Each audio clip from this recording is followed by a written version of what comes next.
Saudara-saudari, Injil kita pada hari ini diambil dari Injil Yohanes bab 6 ayat 1-15.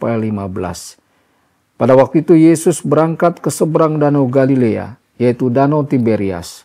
Orang banyak berbondong-bondong mengikuti dia karena mereka melihat mujizat-mujizat penyembuhan yang diadakannya terhadap orang-orang sakit. Yesus naik ke atas gunung dan duduk di situ dengan murid-muridnya.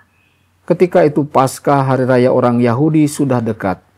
Ketika Yesus memandang sekelilingnya dan melihat bahwa orang banyak berbondong-bondong datang kepadanya, berkatalah ia kepada Filipus, "Di manakah kita akan membeli roti sehingga mereka ini dapat makan?" Hal itu dikatakannya untuk mencobai dia, sebab ia sendiri tahu apa yang hendak dilakukannya. Jawab Filipus kepadanya, "Roti seharga 200 dinar tidak akan cukup untuk mereka ini, sekalipun masing-masing mendapat sepotong kecil saja." Seorang dari murid-muridnya, yaitu Andreas saudara Simon Petrus, berkata kepadanya, "Di sini ada seorang anak yang membawa 5 roti jelai dan mempunyai 2 ikan. Tetapi apakah artinya itu untuk orang sebanyak ini?" Kata Yesus, "Suruhlah orang-orang itu duduk." Adapun di tempat itu banyak rumput, maka duduklah orang-orang itu, kira-kira 5.000 laki-laki banyaknya. Lalu Yesus mengambil roti itu, mengucap syukur dan membagi-bagikannya kepada mereka yang duduk di situ.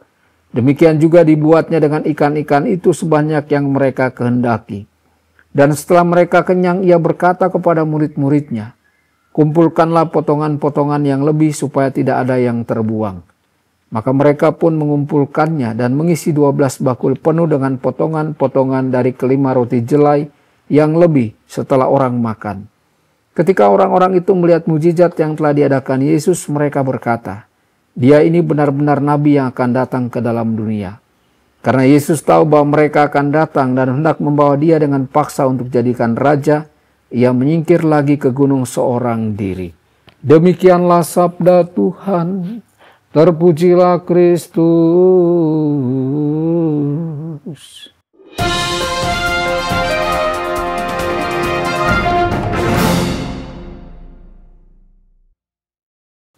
Dalam nama Bapa dan Putra dan Roh Kudus. Amin.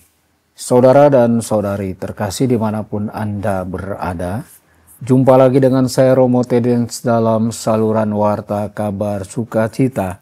Semoga Anda semua dimanapun berada senantiasa dalam keadaan sehat dan bahagia. Sebuah ujian membuat kita bertumbuh dalam iman.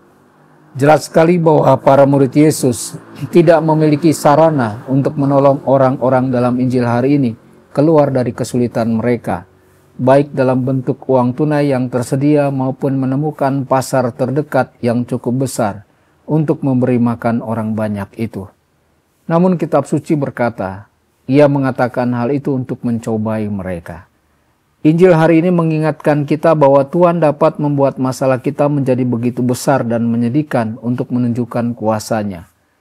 Tuhan ingin kita percaya kepadanya dan memurnikan niat kita dalam perjalanan iman kita. Betapa hebatnya Tuhan kita dalam menyelesaikan yang tidak dapat diselesaikan dan membuat yang tidak mungkin menjadi mungkin. Dia menyembuhkan yang tidak dapat disembuhkan, membangkitkan orang dari kematian, dan yang paling penting mempertobatkan orang berdosa yang salah. Tidak ada yang mustahil bagi Allah. Saudara-saudari, apakah kita mudah putus asa ketika kita tidak melihat solusi manusiawi untuk suatu situasi? Berbahagialah orang yang percaya bahwa apa yang dijanjikan Tuhan akan digenapi. Tuhan kita ingin kita berperan dalam keajaiban-Nya. Tuhan memiliki kuasa untuk menciptakan sesuatu dari ketiadaan. Tetapi Dia meminta kerjasama manusia meskipun itu sangat minim. Di sini pun tidak berbeda. Para rasul benar-benar miskin.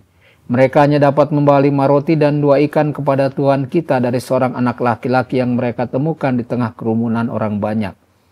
Yesus meminta kita untuk berkontribusi karena Dia ingin mengajarkan kita untuk bermurah hati, bahkan ketika kita merasa tidak memiliki apa-apa untuk diberikan. Ketika kita memberi dari kekurangan kita, itulah yang paling menyenangkan hati Tuhan kita.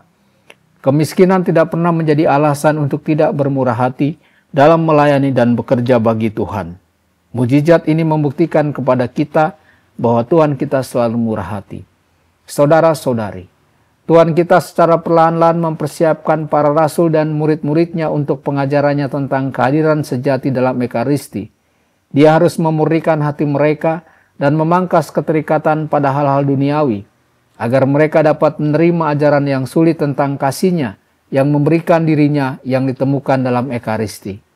Meskipun demikian, ketika ia melihat bahwa orang-orang akan kehilangan inti dari mujizat-Nya, Tuhan kita mengasingkan diri ke gunung seorang diri.